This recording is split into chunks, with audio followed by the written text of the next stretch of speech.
جو آپ کا اصل پیسہ ہے، ورنہ سود جو ہے جو بھی آپ نے ابھی تک استعمال کیا کر رہے ہیں اسے تو آپ بغیر ثواب کی نیت کے صدقہ کریں، یہ آپ کے لیے جائز نہیں ہے۔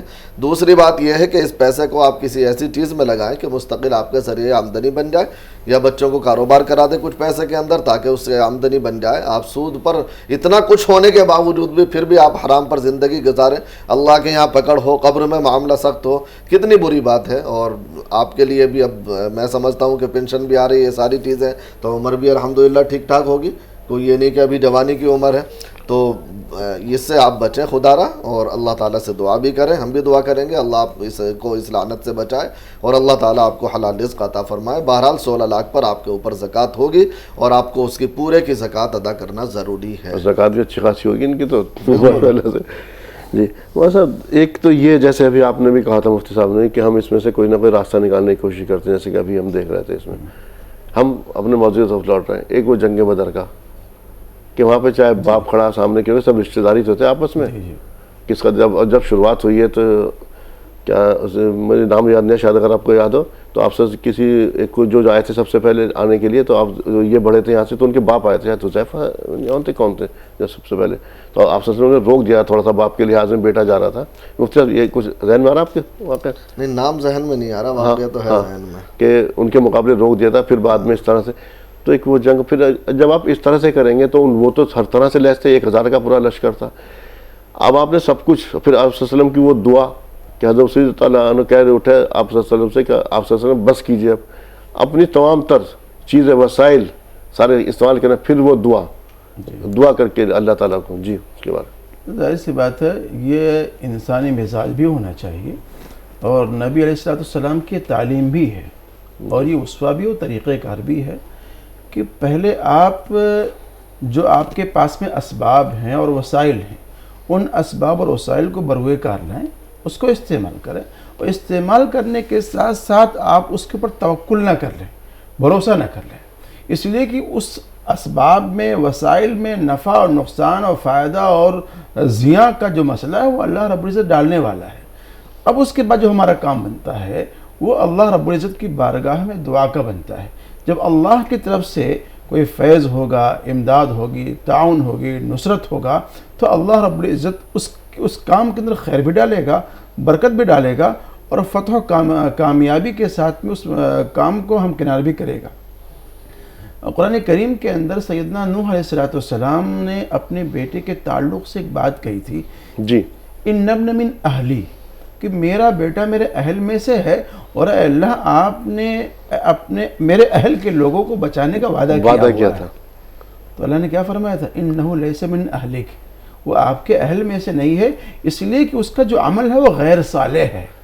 آپ کے اہل میں سے تو وہ لوگ ہیں جو آپ کے ساتھ میں کشتی میں سوار ہیں۔ پتہ ہی چلا کہ جو ایمان کا جو رشتہ ہے یہ اٹوٹ رشتہ ہے، بڑا اہم رشتہ ہے، چاہے وہ دنیا کا کہیں کا بھی انسان ہو، کہیں کا بھی رہنے والا ہو، جسے پاک میں فرمایا گیا المؤمن کجسد واحد، مومن ایک جسم کے مانند ہے، اذا اشتکا عضوا تداعى له سائر جسده الحمى، کہ جب بدن کو تکلیف ہوتی ہے تو ایسا نہیں کہ اگر بخار ہو گیا ہے تو پیر یہ کہے گا جناب ہم ڈاکٹر کے پاس میں چل کر نہیں جائیں گے، یہ ہاتھ یہ منع کر دے گا جناب ہم دوا نہیں کھائیں گے، یا منہ منع کر دے گا کہ جناب ہم اس دوا کو اندر نہیں سٹکیں گے، بلکہ تمام اعضاء جوارح مل کر کے اس بیماری کو، بخار کو، اس پریشانی کو دور کرنے کے فکر میں ہوتے ہیں۔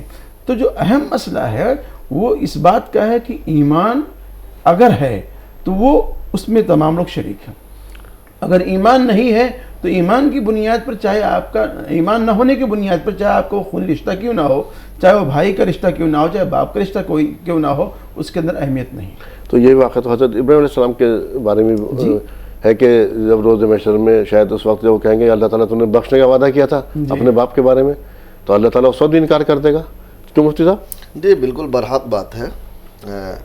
نبی کریم صلی اللہ علیہ وسلم کے صحابہ پوری زندگی اس نہج پر رہے، انہوں نے یہ نہیں دیکھا کہ سامنے کیا ہے، صرف یہ دیکھا کہ حکم کیا ہے۔ ہمیشہ جنگ بدر کا معاملہ بھی وہی تھا، وہ مجھے اسی پہ ایک مختصر سا واقعہ یاد آ گیا ہے، ایک بزرگ کا واقعہ ہے ان کی مطلب ایک تمنا ہوتی ہے کہ یار ہم بھی صحابی ہوتے، کہ کاش ہم نبی صلی اللہ علیہ وسلم کے زمانے میں ہوتے تو ہم بھی حضور صلی اللہ علیہ وسلم کے ساتھ جنگوں میں شریک ہوتے اور یہ سارے کام کرتے. تو یہ تمنا ان کے دل کے اندر جاگی اور کچھ اس طرح کا معاملہ ہوا. تو رات کو سوتے میں انہیں خواب نظر آیا. ایک مرتبہ انہوں نے دیکھا کہ نبی کریم صلی اللہ علیہ وسلم ہیں، ایک گاڑی کے اندر سوار ہیں اور ان کے ساتھ کچھ صحابہ کرام رضوان اللہ علیہم اجمعین بھی ہیں اور یہ بھی کچھ لوگ ساتھ میں ہیں. تو نبی کریم صلی اللہ علیہ وسلم کی گاڑی اوپر پہاڑی پر چڑھ رہی تھی تو اچانک پہاڑی پر سے پیچھے کو پھسلنے لگی گاڑی. نیچے ڈھلان تھا چونکہ، تو وہ ایک دم سے گرنے لگی گاڑی، پھسلنے لگی. اب یہ کہتے ہیں کہ میں دوڑا کہ کہیں سے پتھر ملے تو میں گاڑی کے پہیے کے نیچے لگاؤں. میں ادھر ادھر بھٹکا اور میں نے ایک جگہ سے پتھر اٹھایا. میں لوٹ کر آیا، میں نے دیکھا کہ صحابہ کرام جو نبی صلی اللہ علیہ وسلم کے ساتھ تھے وہ پہیوں کے نیچے لیٹے ہوئے ہیں اور انہوں نے گاڑی کو اپنے جسموں سے روک رکھا ہے. تب مجھے احساس ہوا کہ میں کتنا بڑا یہ وہ کر رہا تھا، صحابی ہونے کی تمنا کر رہا تھا اور میں پتھر ڈھونڈ رہا ہوں. صحابہ کرام تو اپنی جانوں کا نذرانہ پیش کر رہے ہیں. تو صحابہ کرام چوں چرا نہیں یا حیلے بہانے نہیں، بس جو حکم آ گیا وہ ہے نا. ایک صحابی کا واقعہ، نبی کریم صلی اللہ علیہ وسلم نے مسجد نبوی میں خطبہ دیتے ہوئے فرمایا کہ بیٹھ جاؤ. وہ ابھی راستے میں تھے باہر، وہیں بیٹھ گئے کہ حضور صلی اللہ علیہ وسلم کا حکم آ جائے اور میری یہ مجال کہ میں قدم آگے بڑھا دوں. تو یہ صحابہ کرام کا عمل تھا. جی فاطمہ صاحبہ کا شاید کوئی سوال رہ رہا. فاطمہ صاحب شاید غلام مصطفیٰ صاحب فرمائی، کیا سوال ہے آپ کا؟ جی السلام علیکم. وعلیکم السلام. وعلیکم السلام ورحمۃ اللہ. ہمارا سوال ہے کہ جیسے مان لو گے ابھی رمضان مہینہ چل رہا ہے تو بے روزدار شام کو ٹوپیاں لگا کے مسجدوں میں آتے ہیں، روزہ کھولنے میں بولے ثواب کا کام ہے، تو وہ روزہ کھولنے میں شریک ہو جائے ثواب کمانے کی نیت سے.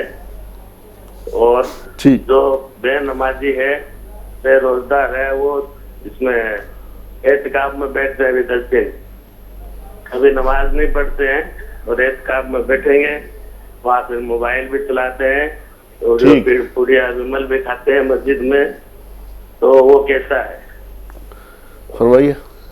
دیکھیے پہلی بات تو یہ ہے کہ بے روزدار مسجد میں افطار کرنے کے لیے آ جاتے ہیں تو جیسا کہ میں نے ابھی تھوڑی دیر پہلے بھی کہا تھا کہ اس وقت انہیں کچھ نہ کہا جائے. البتہ یہ ہے کہ بعد میں انہیں سمجھایا جائے کہ بھائی یہ روزہ رکھنا فرض ہے اور روزے کی اہمیت اور یہ تمام چیزیں انہیں بتلا کر روزے پر آمادہ کیا جائے. اسی طریقے سے اگر وہ اعتکاف میں بیٹھ رہے ہیں کچھ اس طرح کے لوگ تو ان کی جو غلط حرکتیں ہیں ان پر انہیں تنبہ کیا جائے، بلکہ عام آدمی نہ کرے. امام صاحب کو چاہیے کہ وہ ان لوگوں کو اپنے بیان کے اندر بھی ویسے عمومی طور پر سمجھائیں اور انفرادی طور پر بھی سمجھائیں. باقی رہا معاملہ کہ اگر وہ بیٹھ رہا ہے تو کیا معلوم اللہ انہیں کسی عمل سے ہدایت دے دے، وہ بے نمازی بن جائیں. تو اس لیے کسی نیک عمل سے تو نہ روکا جائے. ہاں جب وہ غلط کام کر رہے ہوں یا جب نارمل حالت ہو وہاں سے ہٹ کر کے مسجد سے پھر انہیں سمجھائیں، ترغیب دیں، یا امام صاحب اپنے مصلی سے ممبر سے انہیں سمجھائیں تو انشاءاللہ مجھے امید ہے کہ اس کا نفع ہوگا. ناظرین پروگرام میں وقت دعا ہے اور مزید کال کو ہم شامل نہ کر سکیں گے تو آپ سے التماس ہے بارگاہ الہی میں دست دراز کیجیے. مفتی صاحب دعا فرمائیں گے. جی مفتی صاحب. الحمد لله حمدا كثيرا طيبا مباركا فيه، الحمد لله كله والشكر لله كله، الحمد لله جميعا، الحمد لله على كل حال. اللهم صل على محمد وعلى آل محمد كما صليت على إبراهيم وعلى آل إبراهيم إنك حميد مجيد. ربنا آتنا في الدنيا حسنة وفي الآخرة حسنة وقنا عذاب النار. رب اغفر لي ولوالدي وللمؤمنين يوم يقوم الحساب. رب ارحمهما كما ربياني صغيرا. لا إله إلا أنت سبحانك إني كنت من الظالمين. یا اللہ ہم سب کے کبیرہ صغیرہ تمام گناہوں کو معاف فرما. یا اللہ ہم تمام کی تمام خطاؤں سے درگزر فرما. یا اللہ ہم سب کی مغفرت فرما کر جنت الفردوس میں داخل فرما. یا اللہ جہنم سے اور تمام عذاب سے ہماری حفاظت فرما. یا اللہ جن جن کالروں نے ہم سے دعاؤں کے لیے کہا ہے یا لکھا ہے یا کہنا چاہتے تھے ان کی کال نہیں لگ سکی، ان تمام کے حق میں ہماری دعا کو قبول فرما. یا اللہ جو بیمار ہیں ان کو شفاء کاملہ عاجلہ عطا فرما. جو بے روزگار ہیں ان کو حلال رزق نصیب فرما. جو مقروض ہیں ان کی قرض کی ادائیگی کے فیصلے فرما. جو بے نکاح ہیں ان کے نکاح کو آسان فرما. جو بے اولاد ہیں ان کو اولاد عطا فرما. جو ناجائز مقدمات میں گھرے ہیں یا جیلوں کے اندر بند کر دیے گئے ہیں، یا اللہ ان تمام کو رہائی اور خلاصی عطا فرما۔ یا اللہ تمام شرور و فتن سے ہم سب کی حفاظت فرما، نفس اور شیطان کے شر سے ہماری حفاظت فرما، حاسدین کے حسد سے، شر کرنے والوں کے شر سے ہماری حفاظت فرما۔ یا اللہ تمام والدین کو اولاد کی صحیح تربیت کرنے کی توفیق عطا فرما، تمام اولاد کو والدین کا فرما بردار بنا، خدمت گار بنا، اطاعت شعار بنا۔ یا اللہ تمام میاں بیویوں کے درمیان سے جھگڑوں کو دور فرما، محبتوں کو پیدا فرما۔ یا اللہ محض اپنے فضل و کرم سے پیارے نبی صلی اللہ علیہ وسلم کے صدقے اور طفیل میں ہماری اس دعا کو قبول و منظور فرما۔ سبحان ربک رب العزت عما یصفون وسلام علی المرسلین والحمد للہ رب العالمین۔ آپ دونوں صاحبان کا پروگرام میں تشریف آوری کے لیے میری اور تمام ناظرین کی رہنمائی فرمانے کے لیے تہہ دل سے شکریہ۔ جزاک اللہ خیر ناظرین آپ سے اجازت لینے سے پہلے ایک بار آپ کو جو میرے ساتھ رکھے ہوئے پروڈکٹس ہیں ان کے بارے میں بتا دوں۔ تمام تر پروڈکٹس ہمدرد کے تیار کردہ پروڈکٹس ہیں، روح افزا سے آپ لوگ واقف ہی ہیں۔ اسی طرح سے ہمدرد نے ڈائبٹک پیشنٹ ہیں ان کا خیال کرتے ہوئے اب شوگر فری روح افزا بھی لانچ کیا، 2 اسکویش رکھے ہوئے ہیں یہاں پر، اورنج اور لیمن، کچھ اور مشروبات، شربت خس، شربت سندج، شربت گلاب، آپ ان کا بھی ان فلیور کا بھی مزہ لے سکتے ہیں۔ ریڈ رش یہ انرجی ڈرنک ہے، ناریل پانی موجود ہے یہاں پر، کیسر ہے یعنی کہ زعفران، اور یہ اسبگول ہے، اس کے بارے میں آپ جانتے ہی ہیں اس کی افادیت کے بارے میں۔ 2 گلوکوز ڈی 2 فلیور میں موجود ہے، اورنج اور ریگولر، ان کا بھی استعمال کر سکتے ہیں۔ ہینگ ہے، مسٹرڈ آئل، جامع شیری اور کچھ مسالے ہیں یہاں پر جیسے کہ ہلدی، دھنیا، مرچ، اجوائن ہے، اور گرم مسالوں میں رکھا ہوا سیاہ مرچ ہے۔